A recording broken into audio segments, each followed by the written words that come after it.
যুদ্ধকে কেন্দ্র করে এবার আলোচনায় পাকিস্তান ও আফগানিস্তানের সামরিক সক্ষমতা। প্রশ্ন উঠেছে, পারমাণবিক শক্তিধর ইসলামাবাদের সাথে সর্বাত্মক যুদ্ধে কতক্ষণ টিকতে পারবে কাবুল। সেনা, বিমান কিংবা নৌশক্তিতে তালেবানের চেয়ে বহুগুণ এগিয়ে পাকিস্তানের সামরিক বাহিনী।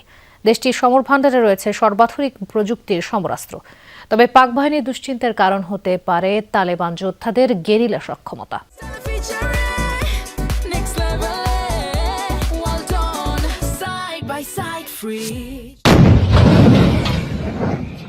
T-55 ৭৫ বছর আগে উৎপাদনে যাওয়া সোভিয়েত আমলের এসব ট্যাঙ্ক আফগান সামরিক বাহিনী তথা তালেবানের মূল সমরাস্ত্র। অন্যদিকে রণভূমিতে পাকিস্তানি সামরিক বাহিনীর অন্যতম শক্তি সর্বাধুনিক প্রযুক্তির VT-4 ট্যাঙ্ক। এতে স্পষ্ট দুই দেশের সামরিক সক্ষমতার পার্থক্য। সামরিক শক্তিমত্তার বৈশ্বিক সূচক গ্লোবাল ফায়ার পাওয়ার ইন্ডেক্সের তথ্য মতে বিশ্বের ১৪৫ দেশের মধ্যে ১৪তম শক্তিশালী সামরিক বাহিনী রয়েছে ইসলামাবাদের, যেখানে কাবুলের অবস্থান ১২১তম। জনবলের দিক থেকেও পিছিয়ে আফগানিস্তান। পাকিস্তানে সক্রিয় সামরিক সদস্য রয়েছে প্রায় ৬,৬০,০০০, যেখানে আফগানিস্তানের সক্রিয় সদস্য প্রায় ১,৭২,০০০। বিমান বাহিনীর দিক থেকেও দুদেশের শক্তিমত্তার পার্থক্য স্পষ্ট। কয়েকশো ফাইটার জেট সহ ইসলামাবাদের ভান্ডারে রয়েছে প্রায় ১৪০০ সামরিক বিমান। অন্যদিকে কাবুলের হাতে কার্যকর কোনো যুদ্ধবিমান নেই বললেই চলে, যা রয়েছে তার বেশিরভাগই সোভিয়েত আমলের অত্যন্ত পুরনো উড়োযান।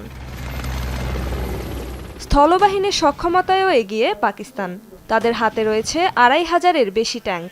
সাজোয়া যান আছে ৬,০০০-এর বেশি। এদিকে আফগান বাহিনীর কিছু সাজোয়া যান ও পুরনো ট্যাঙ্ক থাকলেও সেগুলোর কার্যকারিতা নিয়ে রয়েছে প্রশ্ন। পারমাণবিক শক্তিধর ইসলামাবাদের রয়েছে নিজস্ব উন্নত ক্ষেপণাস্ত্র ব্যবস্থা, আর তালেবানের হাতে রয়েছে কিছু স্টিঙ্গার ও ইগলায়েস ধরনের বহনযোগ্য বিমান বিধ্বংসী মিসাইল। নৌ সক্ষমতার দিক থেকেও বেশ এগিয়ে পাকিস্তানি বাহিনী। স্থলবেষ্টিত আফগানিস্তানের কোনো নৌবাহিনী না থাকলেও পাকিস্তানের রয়েছে সাবমেরিন, ফ্রিগেট ও টহল জাহাজ সম্বলিত একটি পূর্ণাঙ্গ নৌবাহিনী। প্রতিরক্ষা বাজেটেও দুপক্ষের মাঝে রয়েছে বিশাল ব্যবধান। প্রতি বছর এ খাতে ইসলামাবাদ ব্যয় করে প্রায় $৯ বিলিয়ন, যেখানে কাবুলের বাজেট কয়েকশো মিলিয়ন ডলারের মধ্যেই সীমাবদ্ধ। তবে বিশ্লেষকরা বলছেন, যুদ্ধক্ষেত্রে কেবল সামরিক সক্ষমতাই যথেষ্ট নয়। সীমান্ত সংঘাতে ভূপ্রকৃতি, গেরিলা কৌশল, রাজনৈতিক সমীকরণ সহ বিভিন্ন কৌশলগত ও রাজনৈতিক উপাদানের উপর নির্ভর করে চূড়ান্ত ফল।